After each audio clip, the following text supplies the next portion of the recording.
我会尽快得到陨落心炎，替你炼制出躯体的。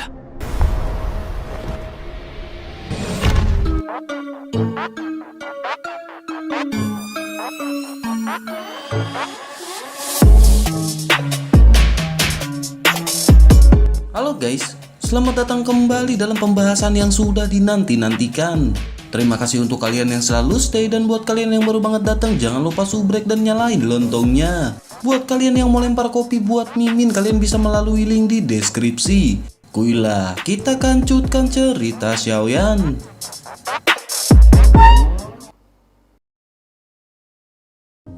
Cerita masih berkancut dengan sosok Xiaoyan yang muncul dalam kehampaan yang gelap. Di ruang ini ada fluktuasi energi yang sangat besar yang bahkan memaksa kekuatan spiritual Xiaoyan menjadi sedikit goyah. Xiaoyan pun tidak berani ceroboh sebelum akhirnya ia duduk bersila. Xiaoyan segera menekan kekuatan spiritual di dalam tubuhnya untuk melawan tekanan yang ada. Energi di ruang ini benar-benar jauh melebihi imajinasi Xiaoyan. Pada saat ini Xiaoyan benar-benar mulai menjadi sangat terdistorsi. Xiaoyan dapat membayangkan betapa mengerikannya energi yang berada di sini.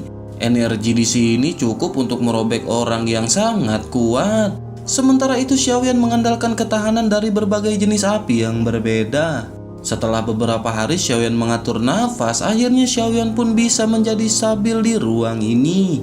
Xiaoyan pun menghembuskan nafas dan segera membuka matanya. Xiaoyan menyadari bahwa ruang ini benar-benar luar binasa. Setelah periode perlawanan ini, Xiaoyan merasakan peningkatan halus di dalam kekuatan spiritualnya. Peningkatan halus ini membuat Xiaoyan sadar bahwa di ruang ini sosok kaisar tidak akan lagi menjadi orang kuat yang berada di puncak. Xiaoyan pun berpikir bahwa ia akan memulai perjalanan panjang yang dipenuhi dengan tantangan. Setelah itu Xiaoyan pun melihat sekelilingnya dan menyadari bahwa ruang di sini terlihat tanpa akhir. Setelah itu Xiaoyan pun segera melebarkan sayap tulangnya dan api berwarna-warni segera mengelilingi tubuhnya. Tubuh Xiaoyan pun perlahan terbang dari ruang tersebut menuju ke suatu tempat. Pada saat ini Xiaoyan benar-benar kehilangan konsep waktu dan Xiaoyan tidak tahu berapa lama ia telah terbang. Dengan kekuatannya pada saat ini sebagai seorang kaisar, kecepatan penerbangan Xiaoyan berkali-kali lebih lambat di tempat ini. Hal ini pun pada akhirnya membuat Xiaoyan sedikit terkejut. Sementara itu semakin Xiaoyan terbang ke depan, Xiaoyan menemukan semakin kuat sumber energi kaisar. Hal ini juga yang pada akhirnya membuat Xiaoyan yakin bahwa ada akhir di ruang ini. Xiaoyan pun terus terbang tanpa lelah untuk waktu yang lama sebelum akhirnya ia terbiasa dalam keheningan seperti ini. Setelah lama terbang, Xiaoyan pun tiba-tiba membuka matanya dan sosok Xiaoyan segera berhenti sebelum akhirnya mundur. Xiaoyan tanpa sadar mengutuk, apakah ini? Xiaoyan dapat dengan jelas merasakan kekuatan angin yang sangat besar datang ke arah wajahnya. Pada saat yang bersamaan, ruang yang sunyi di sini tiba-tiba menjadi keras. Makhluk besar 100 meter pun segera menjerit di hadapan Xiaoyan. Xiaoyan belum pernah melihat makhluk ini sebelumnya dan tubuhnya yang besar dapat membuat orang bergidik. Namun pada saat ini apa yang membuat Xiaoyan merasa ngeri adalah makhluk ini benar-benar dipenuhi dengan kesombongan. Namun meskipun begitu Xiaoyan menyadari bahwa seluruh benua ini sepertinya mampu dihancurkan oleh makhluk tersebut. Xiaoyan pun menghela nafas setelah melihat makhluk tersebut, namun pada saat ini Xiaoyan tidak memiliki rasa takut. Xiaoyan pun segera menstabilkan tubuhnya dan sedikit kemarahan segera melintas di alisnya. Sementara itu di sisi lain, suara dari makhluk besar tersebut pun segera bergema saat ia mulai berbicara. Ia berkata ke arah Xiaoyan bahwa ada kaisar yang baru saja datang, namun sepertinya hidangan saat ini tidak terlalu buruk. Xiaoyan pun mendengus dingin dan bertanya siapakah di antara mereka yang harus dimakan atau memakan. Xiaoyan tidak tahu monster jenis apa yang berada di hadapannya.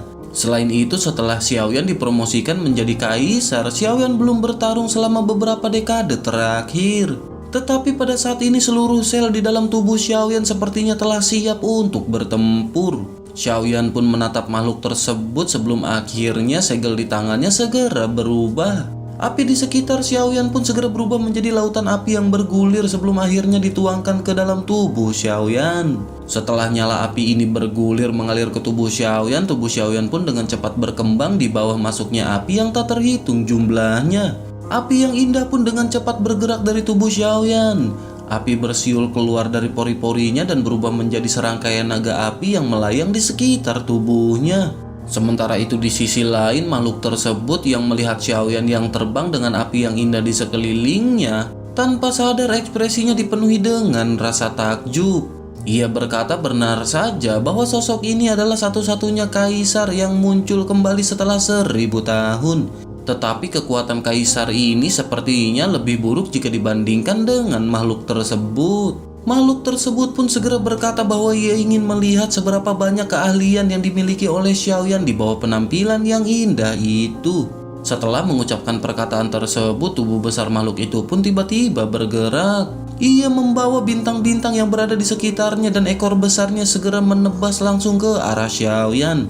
Angin yang sangat menakutkan dan sangat mengerikan segera melesat dari belakangnya.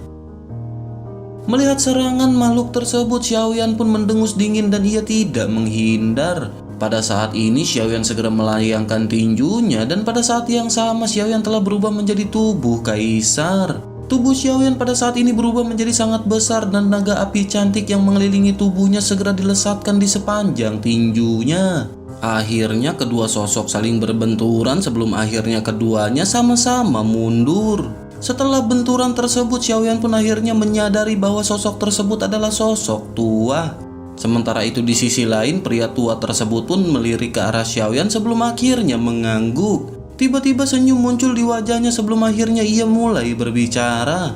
Ia berkata sebenarnya itu benar-benar Xiaoyan. Sepertinya orang tua itu akan merasa senang dengan kehadiran anggota Xiao. Pria tua Xiao sialan ini memang benar-benar merepotkan. Ia bahkan tidak mengirim keluarganya sendiri untuk menjemput Xiaoyan. Tetapi pria tua itu benar-benar memerintahkan dirinya untuk datang ke sini. Mendengar hal tersebut, Xiaoyan pun seketika merasa tercengang. Xiaoyan bertanya apa yang baru saja ia katakan. Xiaoyan pun segera bertanya apakah leluhurnya masih ada di sana. Bisakah sosok tua tersebut membawanya untuk melihat leluhurnya sesegera mungkin?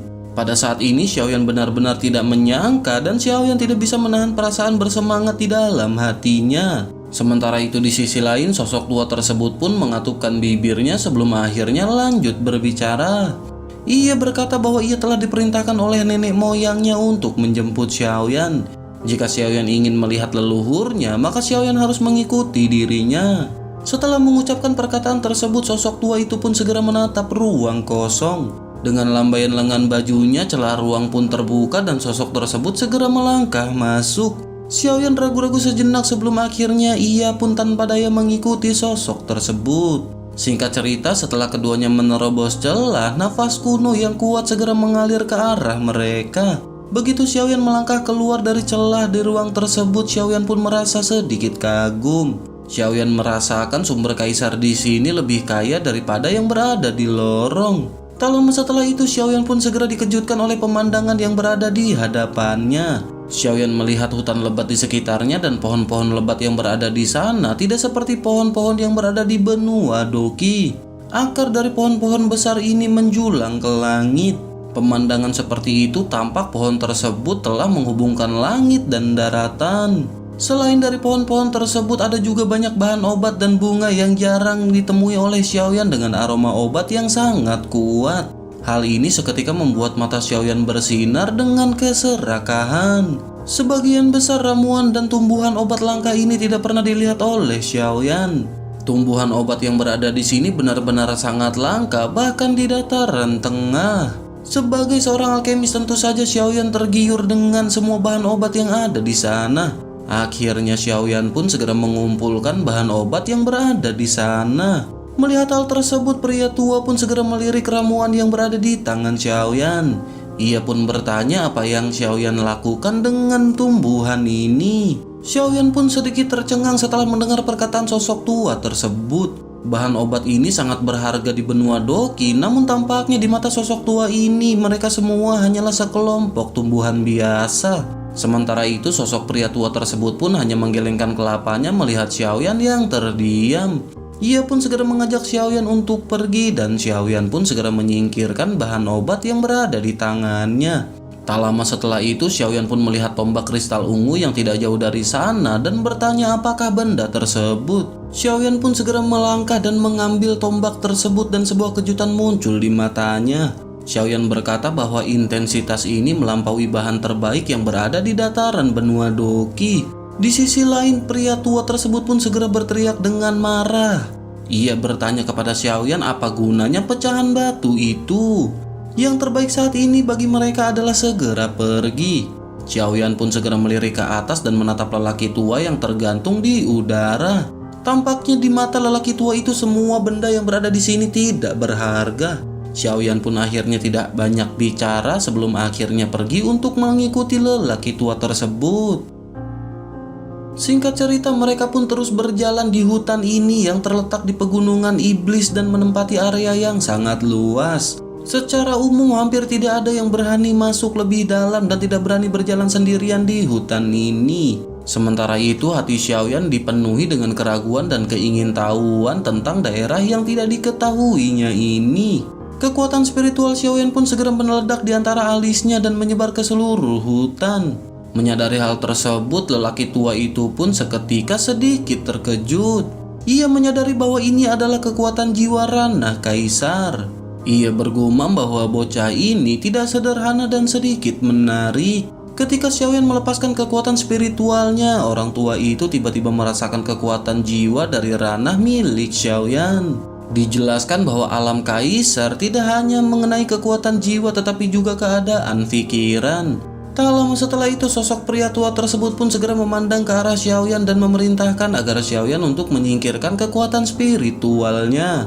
Ia tahu bahwa Xiaoyan saat ini benar-benar penasaran, namun tempat ini benar-benar sangat berbahaya. Setelah mengatakan perkataan tersebut, lelaki tua itu pun segera menyinari seberkas cahaya di antara jari-jarinya. Ia segera langsung menembakkan ke kelapa Xiaoyan dan berkata agar Xiaoyan melihat benua ini. Bersamaan dengan itu, sejumlah besar informasi tiba-tiba mengalir ke dalam pikiran Xiaoyan. Perlahan Xiaoyan mulai memiliki pemahaman yang samar tentang benua ini. Ini adalah dunia di mana kaisar dipindahkan dan inilah benua kaisar. Seperti benua-benua lain, tidak ada sihir di benua ini. Tetapi keberadaan roh masih menjadi satu-satunya tema di benua ini. Ini adalah dunia milik Kaisar Do dan hanya Kaisar Do yang bisa bertahan dan tumbuh di ruang ini.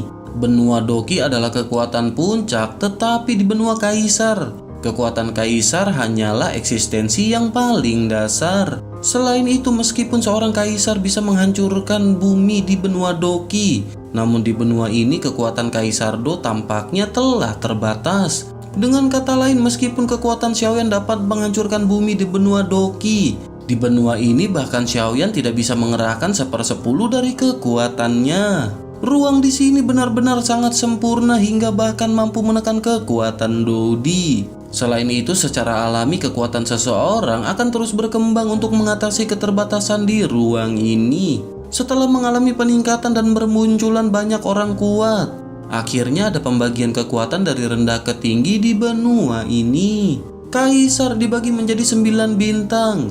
Setiap bintang dibagi menjadi 4 tahap, yakni awal, tengah, akhir, dan puncak. Selain itu, di setiap tahap dibagi menjadi 4 tingkatan, primer, menengah, lanjutan, dan puncak. Di atas dari tingkatan tersebut masih ada keberadaan Kaisar Do, yakni Dosian, di mana seluruh benua ini hanya bisa dicapai oleh sosok tersebut, dan sosok tersebut adalah pencipta ruang ini. Sementara itu, di sisi lain tampaknya api di tubuh Xiaoyan telah ditemukan oleh orang-orang di sana. Xiaoyan pun mengerutkan kening dan ia tidak menyangka bahwa orang-orang ini akan mendeteksi api begitu cepat. Salah seorang yang berada di sana segera berkata bahwa ia tidak mengira bocah ini memiliki api langit yang tinggi. Xiaoyan pun segera menatap penuh waspada kepada sosok yang ternyata adalah Kaisar Ming. Cahaya segera bergetar di tangan Xiaoyan sebelum akhirnya pedang besar segera keluar dan mendarat di tangannya. Bersamaan dengan itu, dua sosok segera muncul di belakang Kaisar Ming sebelum akhirnya mereka segera terkejut. Salah seorang di antara mereka segera berkata bahwa ia tidak menyangka bocah ini memiliki senjata tersebut.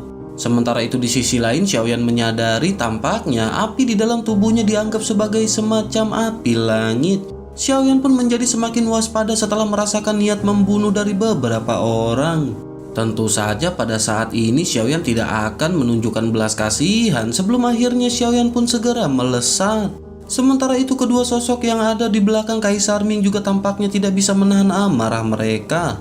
Salah satu di antara mereka segera melesat dengan keras dan sidik jari emas besar dengan cepat terbentuk di udara. Sementara itu Xiaoyan juga langsung menghajar beberapa orang yang berada di sana. Ketiganya pun saling bekerja sama dan berhasil memukul mundur beberapa orang dalam waktu singkat. Sementara itu di sisi lain Kaisar Ming pun menyaksikan Xiaoyan yang berkelahi dengan penuh senyuman. Ia pun segera berkata bahwa nama Skyfire memang pantas.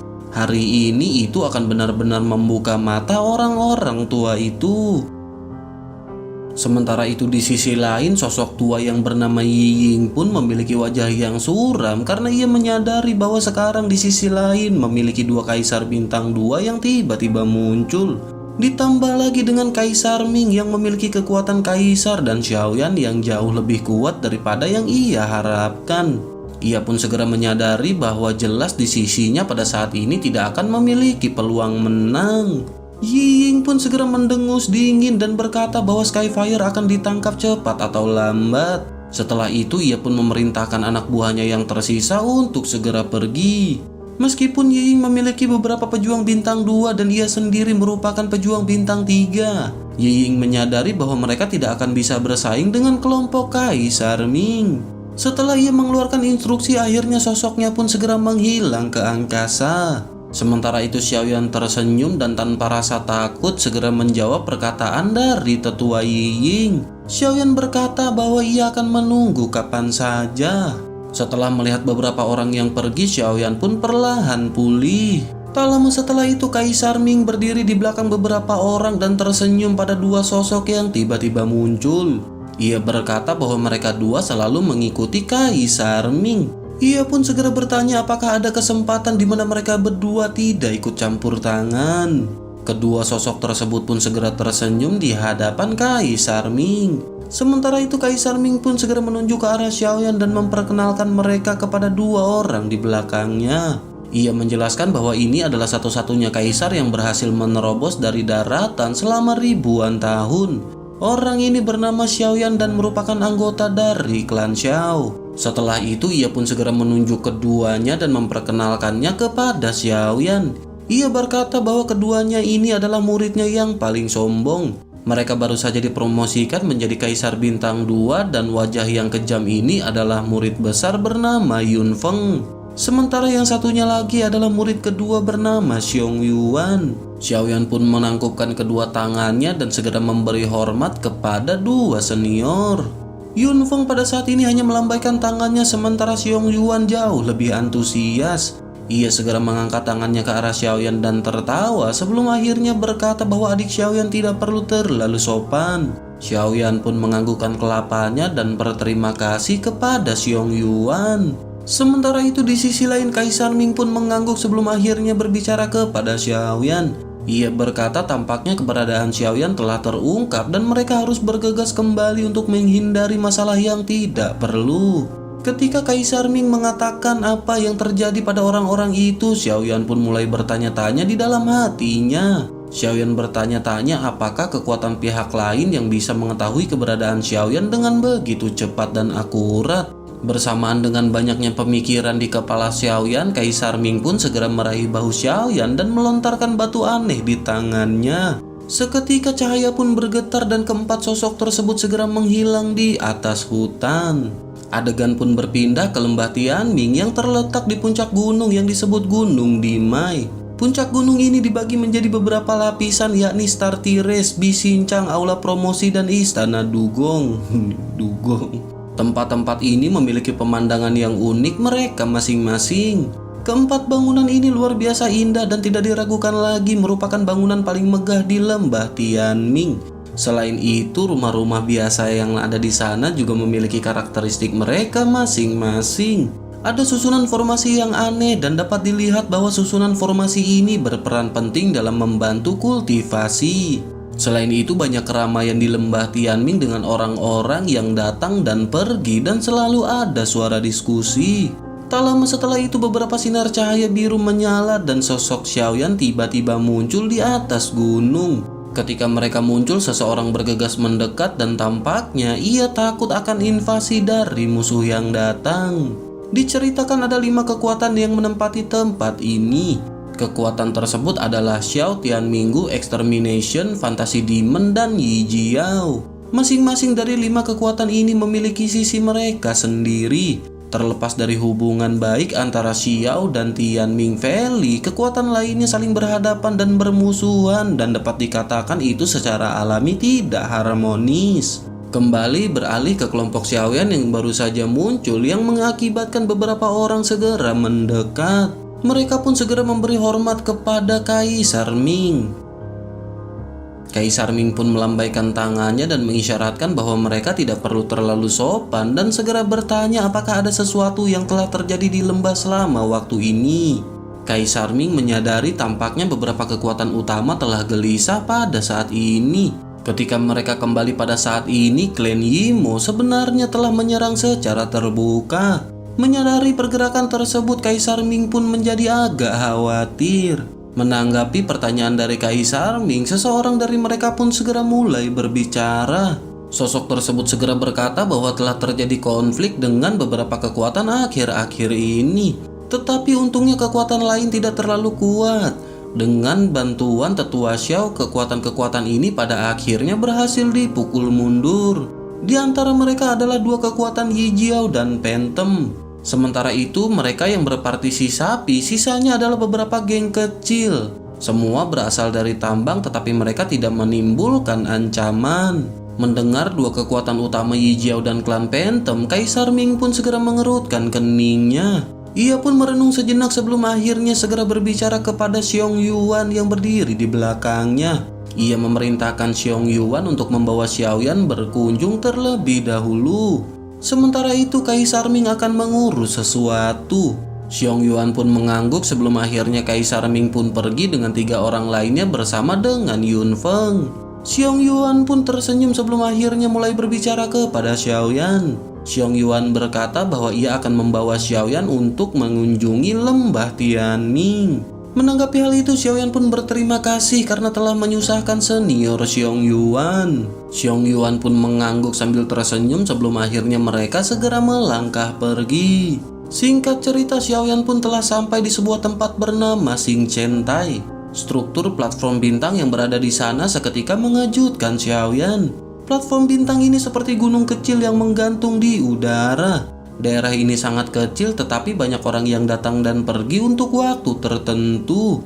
Xiong Yuan pun tersenyum melihat ekspresi terkejut dari Xiaoyan. Setelah itu ia pun segera berkata dengan lembut agar mereka pergi dan ia akan mengantar Xiaoyan melihat-lihat. Setelah itu sosok Xiong Yuan pun perlahan naik ke langit. Xiaoyan pun perlahan mengikutinya dan terbang ke atas sebelum akhirnya Xiaoyan melihat banyak orang yang duduk di dalam platform bintang. Setiap orang memancarkan cahaya yang menyilaukan dan nafas yang kuat yang tak terhitung jumlahnya mengalir ke seluruh panggung seperti riak di permukaan air. Ada banyak praktisi duduk di setiap riak dan tubuh mereka memsepona dengan cahaya yang melonjak. Xiaoyan agak terkejut setelah melihat skala kultivasi besar ini untuk pertama kalinya. Xiaoyan pun tersenyum dan bergumam bahwa ini mengerikan. Mata Xiaoyan terus menyapu sebelum akhirnya ia berhenti di bawah monumen batu. 3 karakter bersinar dari Xingchentai meluncur di mata Xiaoyan. Tak lama setelah itu Xiong Yuan pun segera menjelaskan tempat tersebut kepada Xiaoyan. Ia berkata Xingchentai adalah tempat bagi para murid di lembah Tianming untuk berlatih. Setiap murid memiliki tempat mereka masing-masing dan orang luar tidak akan bisa memasukinya dengan mudah. Begitu mereka masuk, mereka akan mengganggu para praktisi dan tentu saja akan terjadi perselisihan. Tentu saja jika kekuatan Xiaoyan cukup, maka praktisi yang luar biasa secara alami tidak akan berani berulah dengan Xiaoyan. Sementara itu bintang-bintang yang berdiri dari luar ke dalam dan semakin kuat mereka pergi, semakin kuat bintang-bintang ini berdiri. Bintang-bintang ini juga merupakan bangunan penting di lembah Tianming. Selain itu, platform bintang dibagi menjadi 12 lapisan. Bahkan Kaisar di pusat tidak akan berani menghabiskan terlalu banyak waktu di sini. Secara umum, paling lama mereka akan berada di luar selama 1 jam. Dapat dilihat betapa mengerikannya energi terdalam yang berada di tempat itu. Ketika Xiaoyan mengikuti Xiong Yuan, ia pun melihat ke pemandangan di sekitarnya. Tak lama seorang pemuda yang tak berdaya segera berjalan ke arah Xiaoyan. Pemuda tersebut segera bertanya kepada Xiong Yuan. Ia bertanya bisakah saudara Xiong Yuan memberi dirinya beberapa petunjuk. Ia tidak terlalu begitu mengerti mengenai keterampilan bertarung. Dengan temperamen yang dimiliki oleh Xiong Yuan, ia secara alami tidak akan menolak. Xiong Yuan pun segera mengambil gulungan yang berada di tangan pemuda tersebut. Ia pun mempelajari gulungan tersebut sebelum akhirnya memberitahukan poin-poin utama dari gulungan tersebut. Sementara itu, Xiaoyan pun akhirnya memutuskan untuk berjalan sendirian menyaksikan pemandangan dari Xing Chentai. Ketika Xiaoyan berjalan dan tidak memperhatikan di mana ia berdiri, seorang pria muda yang tampak sengit segera melihat ke arah Xiaoyan. Ia pun segera berteriak marah kepada Xiaoyan ketika ia berkata bahwa ini adalah tempatnya. Jika Xiaoyan tidak keluar, maka ia akan mematahkan kaki Xiaoyan. Xiaoyan pun segera menoleh ke arah pemuda bernama Wu Yong yang baru saja berteriak marah ke arahnya. Xiaoyan tidak bereaksi dengan teriakan tersebut dan Xiaoyan tampak seolah-olah tidak mendengar apapun. Xiaoyan menyadari bahwa ia telah memasuki tempat kultivasi orang lain. Xiaoyan mengingat perkataan dari Xiong Yuan barusan dan Xiaoyan pun memutuskan untuk pergi. Namun ketika Xiaoyan hendak pergi, pria muda tersebut yang duduk di kejauhan pun tiba-tiba berdiri. Ia segera menatap punggung Xiaoyan dan berteriak dengan dingin apakah Xiaoyan tidak mendengar kata-kata dari dirinya. Xiaoyan yang mendengar kata-kata pemuda itu pun perlahan berbalik. Pada saat ini kekuatan pemuda tersebut tidak lepas dari peninjauan kekuatan jiwa Kaisar Xiaoyan. Menurut informasi yang Xiaoyan dapatkan, sepertinya pemuda ini memiliki kekuatan Kaisar Bintang tingkat menengah. Xiaoyan pun akhirnya berkata dengan alis terangkat ketika ia bertanya mengapa Xiaoyan harus mendengarkan perkataannya.